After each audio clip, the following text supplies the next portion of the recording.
So I'm going to briefly go over how I work with the oil brush in Procreate.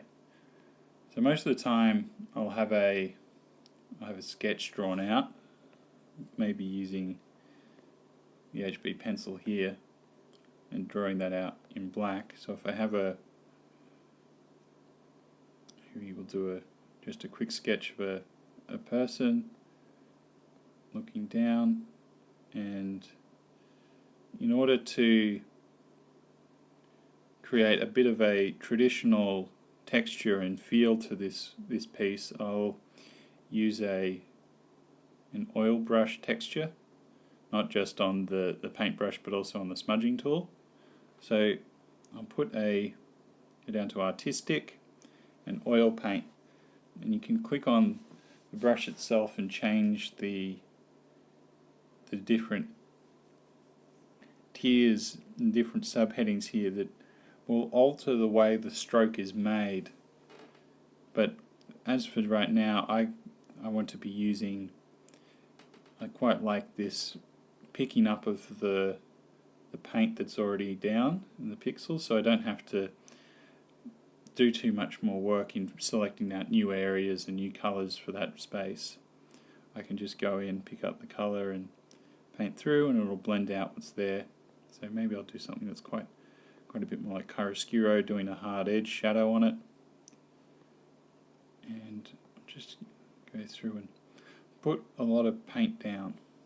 You can even put all this paint down using a round edge brush and painting, and just fill out the space, because what we're going to end up doing is using the smudging tool. I'm going to create this very textural oil painting traditional effect. So I create a point of contrast that's not something you would expect from a painting made on an iPad or digitally. That it looks like it's actually taking into consideration the hairs of the brush, the texture of the page, the viscosity of the paint itself. So I'm just going to put down general tones and values. So just try and build out a painting relatively quickly, and then I can do the same to the background, just fill that in, trying to get it a little bit darker. And then all this I'm going to go over using that smudging tool. I'm going to make it so that it's all maybe a bit darker and a bit brighter. So go to the smudging tool, which is the finger, and again artistic in the subheading and oil paint, and I'm going to keep it about halfway on the size and halfway on the opacity. So it's not dragging it too much, but it's just enough to keep the texture that's there. And then you can just blend them into one another. So when I'm blending these, I'm keeping in mind the form of so I've got a portrait here and I've got a head. So I'm trying to keep in mind how the shapes and forms turn into one another. So it's sort of kind of doing it a bit like cross-hatching, where I'm following the directions of these forms, so that each mark is describing how the light is turning, how when the shadows occur on the face, that they happened, and they are happening in a way that takes into account the shapes and forms that are already there. So I've got the nose here, I'll just lightly blend that through. So I've got it at the moment with midtones and shadows down. I'll go over all of this with another pass of maybe even of a soft edge brush, just to lighten up some of the areas that are close to the light source. So I'll have a light source that's up here, just up here. So that means I can select the color by holding my stylus down on the canvas, and then it'll pick up the color that's already there. So I'll go around and just lighten off some of this stuff. Maybe for this it'd be best if I use a brush that will pick up some of the paint that's down there. You can use maybe like a watercolor brush, it just adds a bit more texture to it that's a bit different. I want a variation in texture. So I'll just pass this through in general areas, not trying to be too precise with it, just trying to, for a lot of this I'm squinting my eyes and just looking at it as like trying to establish the general values and large shapes that are there. I don't really want to be filling in details of this piece yet. I work as almost like you're viewing it from a very low resolution and you're slowly accumulating the resolution, or like a sculpture where you start with a large wad of clay and you just gradually build up the final result from there. So it feels a little bit like sculpting, a lot of this, that you're gradually carving pieces of it away, and I can provide a little bit of contrast and dynamicism to the background, adding a little bit of texture and different tone into that, and maybe just pulling a little bit of this more into one another. Again, going and holding my stylus down on the iPad and I'm able to pick up the hue or the pigment that's already there. So I quite like the build up in this shadow area here, but I want it to be a bit of a smoother transition. I want to have something in this space so that it's not just totally black, just showing a little bit of bounced light that's occurring in there.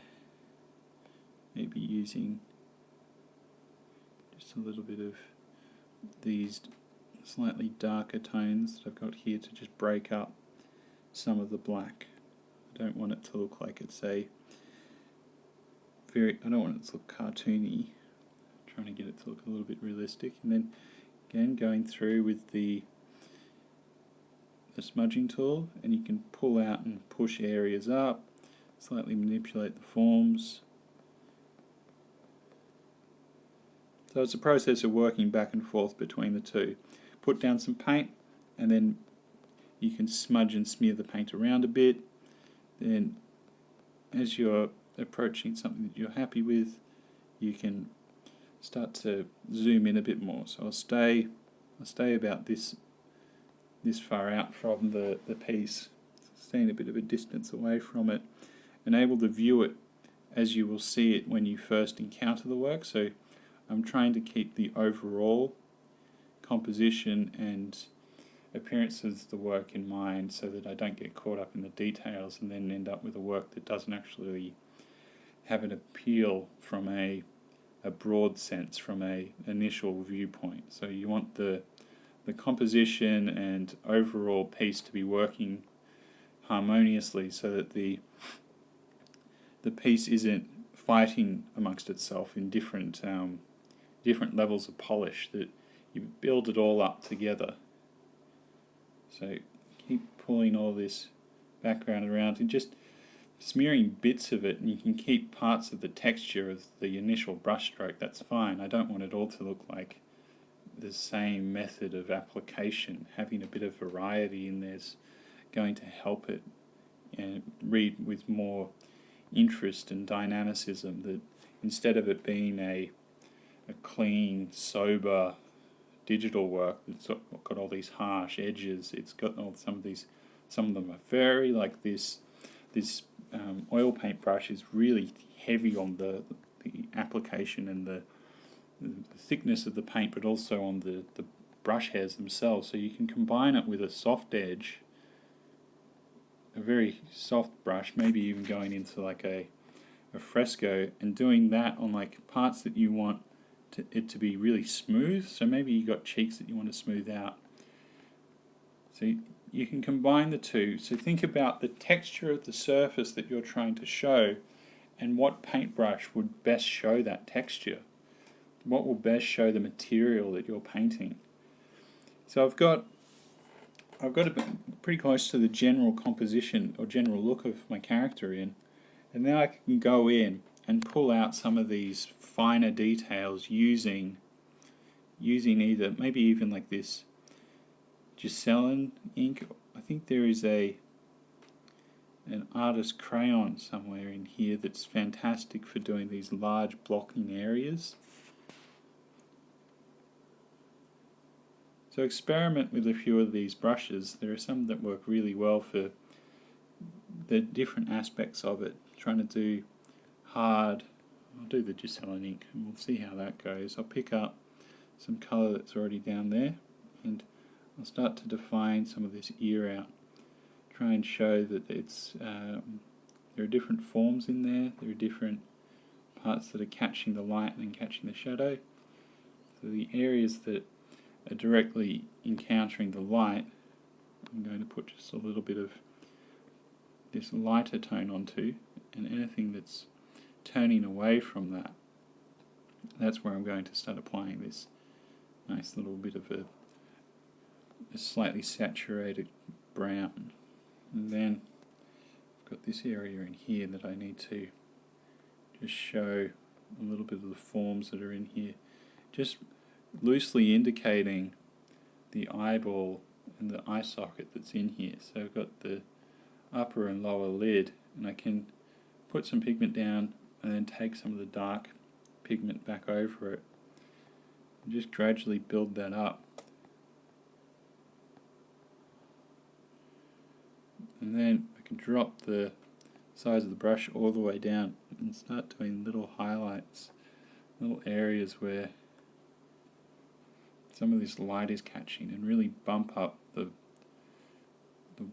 how light that's getting, and just hit those parts really lightly.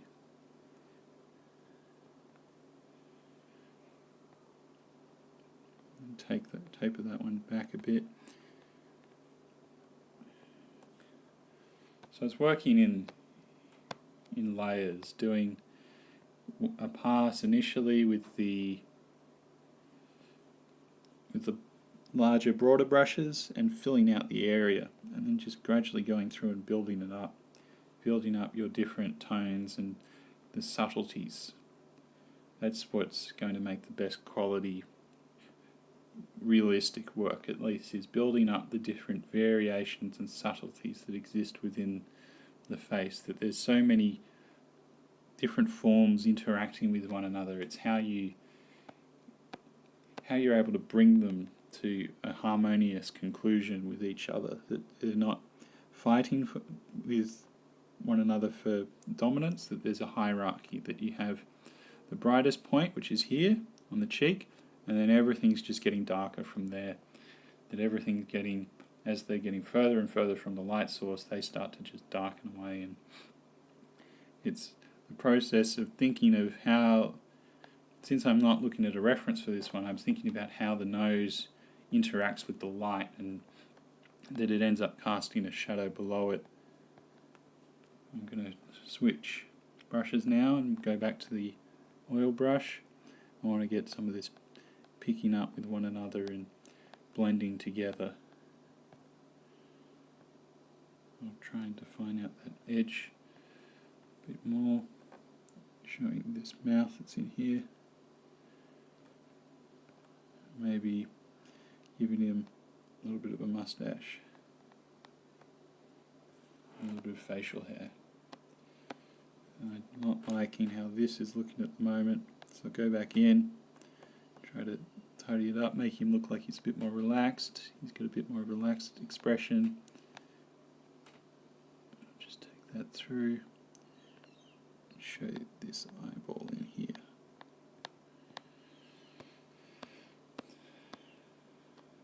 Okay, so that's how my canvas is looking overall. I think I need to blend some of this stuff in. I'll go back to the oil paintbrush and start to just take all of this around and smear it through, doing horizontal and vertical strokes, trying to blend it out throughout the whole canvas, and trying to show a little bit of shadow and vignetting on my piece to make you look straight into the center of the work. So the viewer's eye is not meant to start at the outsides, it's meant to always be in the center of the piece. So I use a big brush and just break up the attention on the outside, make a bit of like a tunnel that's coming, and your focus is going straight onto the guy in the center. I'm just trying to make different angles of strokes, breaking up the large area that I just filled with some variety.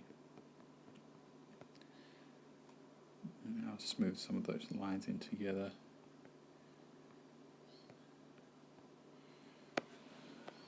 So I've got a bit of a halo forming around the character that I'm going to go in and just clean up a little bit. I want it to look like he's receiving a bit of an edge light or a rim light. But I just want to break up how clean that all looks. Make it look a bit messier, a bit more believable.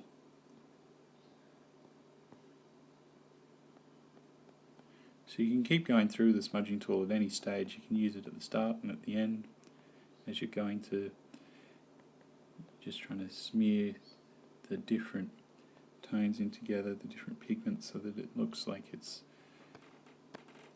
bringing, as I talked about earlier, gradually pulling up that resolution of your piece, that it's just incremental process of increasing the resolution so that it's getting more clearer and clearer, so I'm having to squint my eyes less often to see the value that's there.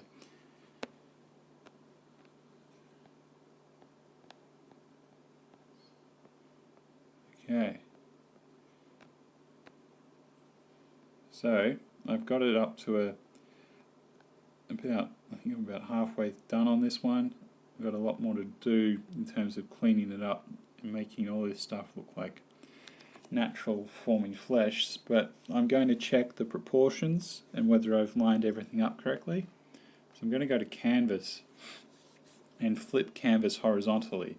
So I want to check that everything is looking believable, everything is looking natural and sitting with one another. So this stage I'm going to go and do a brief sketch over or a draw over of this, using some of the colour, some of the dark shadow that's here, to try and analyse where my errors might have occurred, where any inconsistencies in proportion might exist. So I've got, at the moment, I'm not liking this shape. I think the back of the head needs to come out a little bit more for the skull.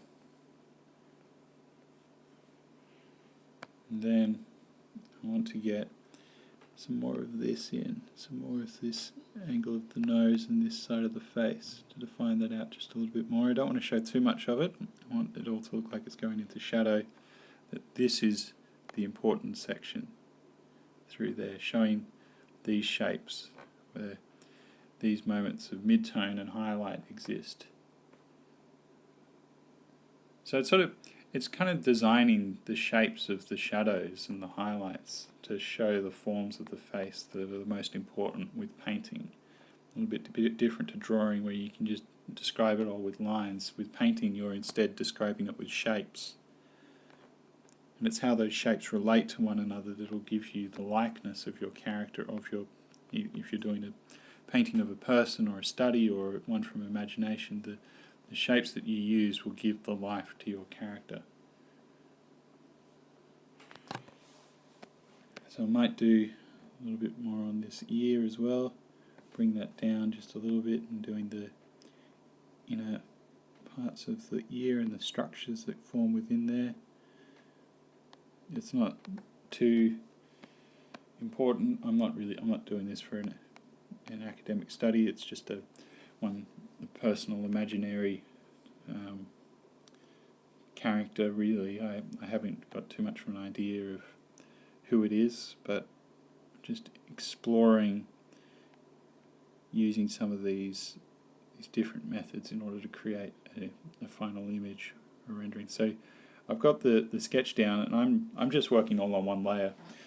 This is not a final work or anything for a client or something like that. It's not important. It's just a personal sketch. So just cleaning up some of those edges, defining these shapes out a bit more. I'm going to take some of this through because I want to show that a bit of light's hitting that part of the nose there. So I've got a few different values coexisting at the moment. This mid-tone here, I'm trying to take into I want to leave this part as the highlight. So in order to do that, I'll need to take the rest of this stuff up and into the highlight.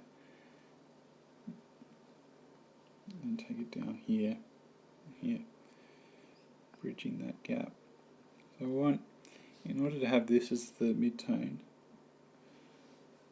I need to have the shadows, which are here, be a little bit lighter, a little bit darker, sorry. And I can show a little bit of bounce light hitting these parts of the face as well on the other side.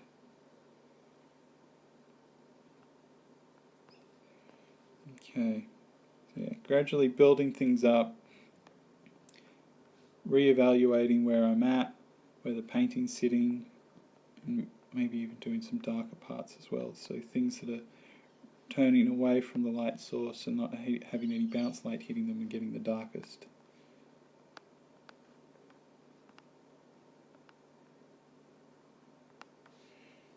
And then just working through it bit by bit, pulling away from it occasionally and flipping the canvas helps to just reset how you're viewing the work. And here I can see that I've got an issue with this corner, this eyebrow, and that it's not reading how I want it to. So all those methods of pulling back out and flipping the canvas are just used to realign how you're viewing the work, because when you're just viewing it from one perspective, from one point of view, you become very used to what you're looking at, and it becomes difficult to analyze the areas that aren't working for the piece. So if you can flip the canvas every now and then, zoom out and take a look at the overall, you can start to grapple with the areas that need to be changed, the things that aren't quite holding up to the rest of the work, and what's holding it back. So I think at this point I need to spend a bit more time sorting out some of these points through here. I'll have to work out what kind of clothing, whether I'm going to do like a robe or a jacket or something else in this area.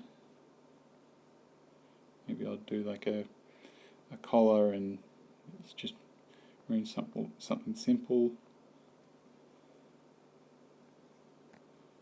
Got a bit of light showing through there. Do just a little bit of like a mustache and goatee.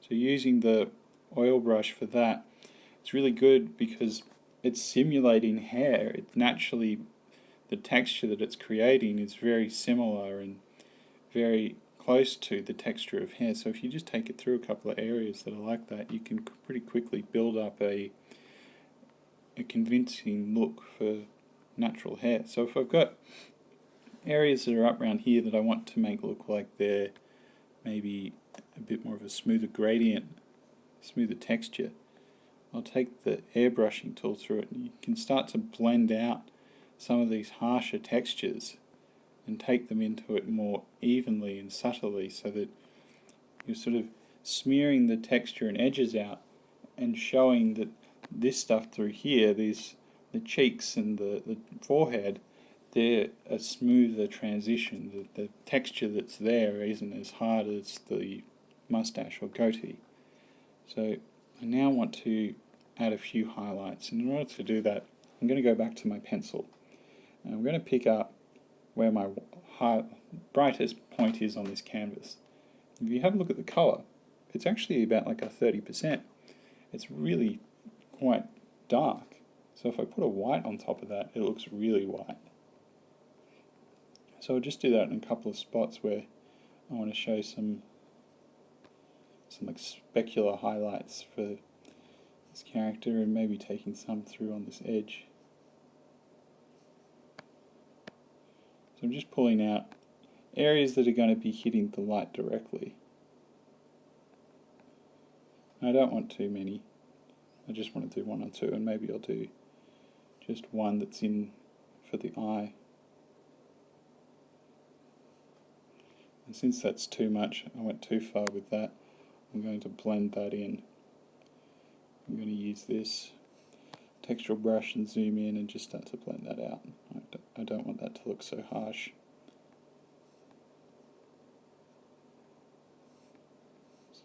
Scale the brush down, just dragging it through and trying to build up that form that's rotating for the eye.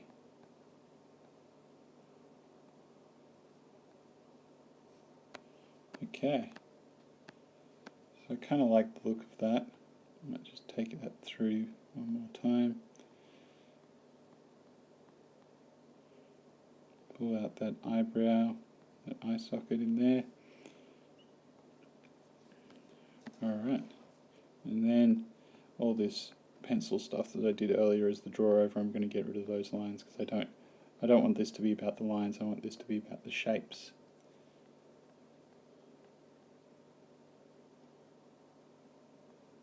So I've just gotten rid of those. Now we zoom out and have a look again, and this isn't looking right now.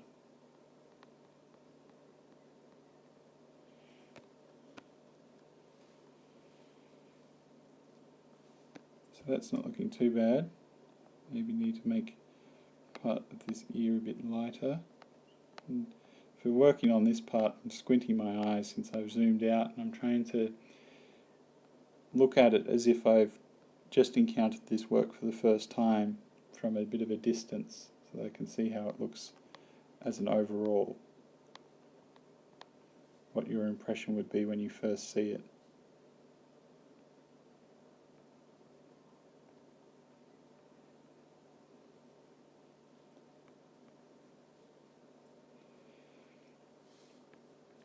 And doing some of this shadow on the clothing, his body, trying to get that comparable to what's on his face.